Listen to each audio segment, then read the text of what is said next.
శ్రీమన్మహాగణాధిపతయే నమః. ఓం గురుభ్యో నమః. ఓం శ్రీమాత్రే నమః. అరుణాం కరుణాతరంగితాక్షీం ధృతపాశాంకుశపుష్పబాణచాపాం అనిమాదిభిరావృతాం మయూకైః అహమిత్యేవ విభావయే భవానీం. శ్రీమాత్రే నమః. ప్రేక్షకులకి ఆ లలితాంబిక అమ్మవారి యొక్క అనుగ్రహం పరిపూర్ణంగా కలగాలని మనస్ఫూర్తిగా కోరుకుంటూ మనం ఈరోజు ఇప్పుడు చూడండి, బయట రకరకాల పరిస్థితులు ఉన్నాయి. అంటే ఈ అగ్ని ప్రమాదాలు కానివ్వండి, ఇవన్నీ అసలు ఈ పరిస్థితులు ఎందుకున్నాయి? ప్రతి లగ్నము వారు, లగ్నం తెలియని వారు, రాశివారు లలిత అమ్మవారి యొక్క ఆరాధనలో ఈ కార్తీక మాసంలో ఎటువంటి పదార్థంతో అమ్మవారిని ఆరాధించినట్లయితే, అంటే కుంకుమతోన, గరికతోన, ఇట్లా రకరకాలు ఉంటాయి, ఏ దేవత ఆరాధన చేసుకుంటే మంచిది అనేటువంటి విషయాలు మనం ఇప్పుడు తెలుసుకుందాం. అయితే ఈ యొక్క అంశాలు చెప్తుంది నేనైనప్పటికీ కూడా చెప్పిస్తుంది సాక్షాత్ లలిత అమ్మవారిగా తెలుసుకుందాం. కర్కాటకం వారికి కనుక చూసుకున్నట్లయితే ప్రధానంగా ఇప్పుడు మీకు ఉండేటువంటి పాపగ్రహాలు, పాప ఫలితాలు ఇచ్చే గ్రహాలు, చెప్పాలంటే పాపగ్రహాలు అనకూడదు, పాప ఫలితాలు ఇచ్చే గ్రహాలు అంటారు. ఏమిటవి అంటే మీకు 4వ స్థానంలో అంటే చతుర్థ భావంలో రవి కుజులు ఉన్నారు. అలాగే అష్టమంలో రాహు. ఈ స్థానాల్లో పాపగ్రహాలు ఉన్నప్పుడు తీసుకోవాల్సిన ముఖ్యమైనటువంటి నిర్ణయాలు ఏమిటి అంటే, కుజుడు మరియు రవి కలిసి 4వ స్థానంలో ఉన్నందుకు, అది శుక్రుడి యొక్క రాశి అయినందుకు, కర్కాటకం అంటేనే కాస్త చరము, అంటే ఒక దగ్గర ఉండకుండా రకరకాల ప్రాంతాలకు వెళ్ళడం, తిరగడం. కాబట్టి మీరు ప్రత్యేకంగా వాహనం మీద వెళ్ళేటప్పుడు కాస్త స్లోగా వెళ్ళండి, ఎక్కువ అధిక వేగం పనికిరాదు, గుర్తుపెట్టుకోండి. ఇక రెండవది, పూర్వీకుల ఆస్తులు లేకపోతే ఏదైనా ల్యాండ్ రిలేటెడ్ సంబంధించినవి తీసుకునేటువంటి అంశాలలో కాస్త జాగ్రత్త వహించండి. బికాజ్ ఆఫ్ 4వ స్థానం అనేటువంటిది ల్యాండు, తల్లిగారి ఆరోగ్య విషయాలు, ఎందుకంటే 4th హౌస్లో తల్లిగారు కూడా ఉంటారు.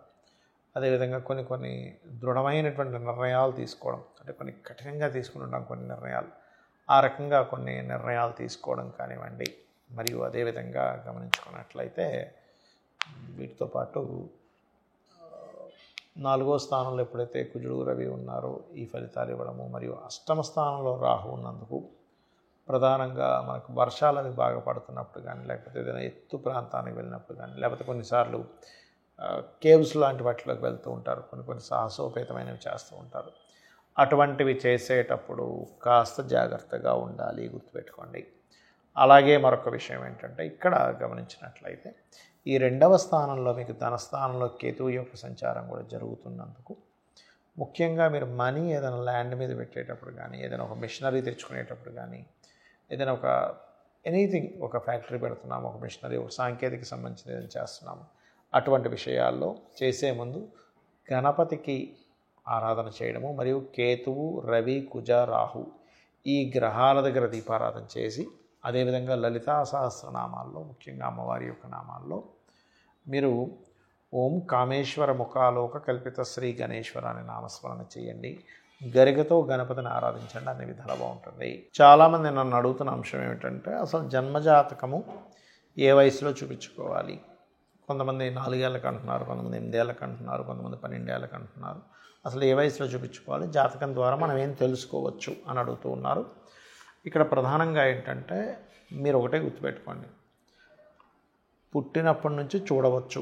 కాకపోతే ఎందుకు కొంతమంది చూడరంటే, బాలారిష్టాలు ఉంటాయి కదా, ఆ బాలారిష్టాల యొక్క ప్రభావం మనం చెప్పినటువంటి జ్యోతిష్కుడికి ఎఫెక్ట్ ఉంటుంది. కాబట్టి మరలా సరిగ్గా గాయత్రి చేయకపోతే, నిత్యదేవత ఆరాధన లేకపోతే అనుష్ఠానం చేయకపోతే ఎఫెక్ట్ వస్తుందని చెప్పరు చాలామంది. కానీ నిత్యానుష్ఠానం ఉండి, నిత్యం గాయత్రి చేసుకునే అలవాటు ఉండి, నిత్యం హోమం అలవాటు ఉన్నట్లయితే ఏ ఇబ్బంది ఉండదు జ్యోతిష్కుడికి కానీ, వాస్తు పండితుడికి కానీ.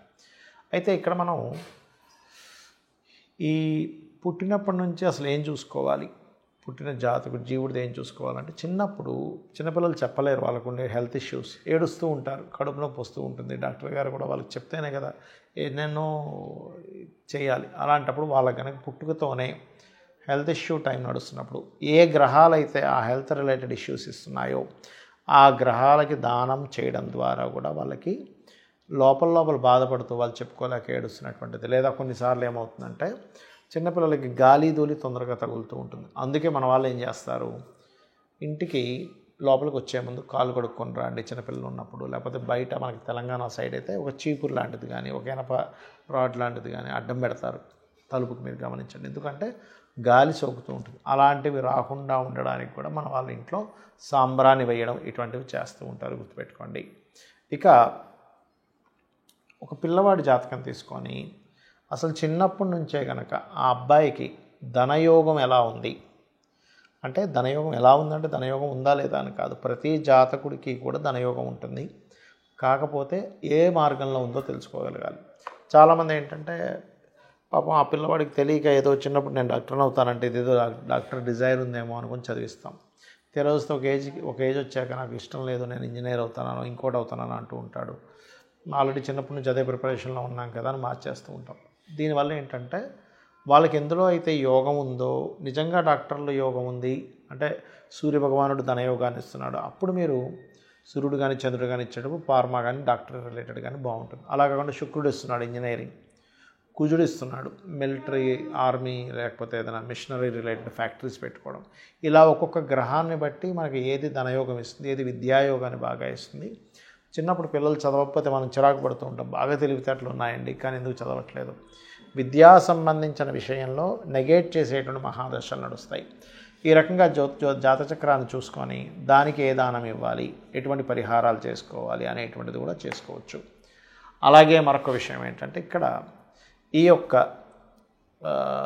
ఈ గ్రహాలకు సంబంధించినటువంటి అంశంలో ప్రధానంగా మీరు అర్థం చేసుకోవాల్సిన అంశం ఏంటంటే, ఇది ప్రతి దగ్గర కూడా మనం పూర్వజన్మలో చేసుకున్న కర్మ ఆధారంగా వస్తుంది. అంటే కానీ గ్రహానికి మనం మీద ఎటువంటి కోపం కానీ ద్వేషం కానీ ఏమీ ఉండదు.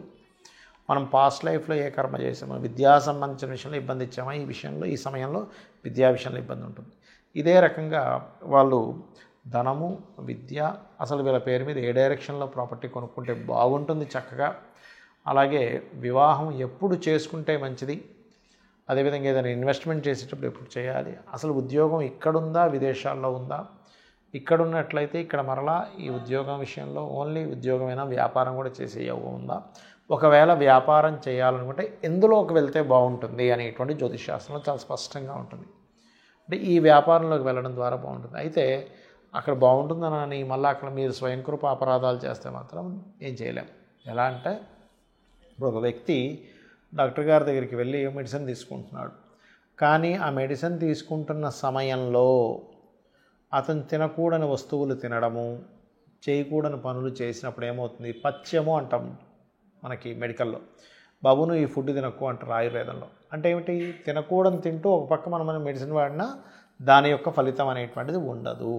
కాబట్టి ఎప్పుడైనా ఒక మెడిసిన్ తీసుకునేటప్పుడు తినే ఆహారంలో కూడా మనం ఎలా జాగ్రత్తలు తీసుకుంటామో, ఒక మంత్రం చేస్తున్నాము, లేకపోతే ఒక లైన్లో మీకు ధనయోగం ఉందని ఉంది, కానీ అందులో ఉంటూ మరలా ఇంకొక వైపు కనుక మీరు డైవర్ట్ అవ్వడం, ఇంకోటి ఏవో పిచ్చి పనులు చేయడం చేస్తూ ఉంటే అక్కడ వచ్చేటువంటి ఫలితం ఏదైతే ఉంటుందో మనం చేసేటువంటి కర్మల వల్ల అది మరలా మారిపోతూ ఉంటుంది.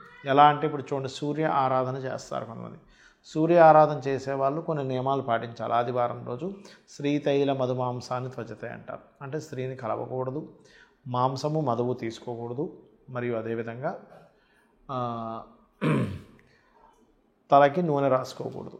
అంటే ఏంటి, ఇక్కడ జాతక చక్రంలో మనకి ఏ ప్లానెట్ స్ట్రాంగ్గా ఉంది, దానికి తగ్గట్టుగా మనం ఏం చేస్తున్నాము, మన లైఫ్ బాగుండడానికి ఒక జ్యోతిలా కనబడేటువంటిది, అంటే జ్యోతిలాగా మనకి కనబడుతూ వెలుగునిచ్చేటువంటిది జ్యోతిషశాస్త్రం. కాబట్టి తద్వారా మనం తెలుసుకోవచ్చు. అయితే ఇక్కడ చాలామంది ఏంటంటే, ఏమండి మరి కరెక్ట్ జ్యోతిష్కులని ఎలా కనిపెట్టాలి అంటే, ఖచ్చితంగా వాళ్ళు మీ ఇంట్లో ఉండే వాళ్ళ తత్వాలు చెప్పగలుగుతారు నిజంగా జ్యోతిషశాస్త్రంలో.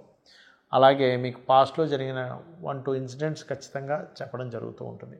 మీ యొక్క తత్వం, మీ ఇంట్లో వాళ్ళు ఉండే తత్వం, మదర్, ఫాదర్, పిల్లల దగ్గర నుంచి, అదేవిధంగా మీ భార్య, మీకు ఒకవేళ పెళ్ళైతే భార్య లేక భర్త యొక్క తత్వం తెలుస్తుంది, మ్యాచ్ అవుతుంది. ఒకవేళ మ్యాచ్ కానట్లయితే ఎక్కడైనా లగ్న సంధి పడిందేమో కూడా చెక్ చేసుకుంటారు.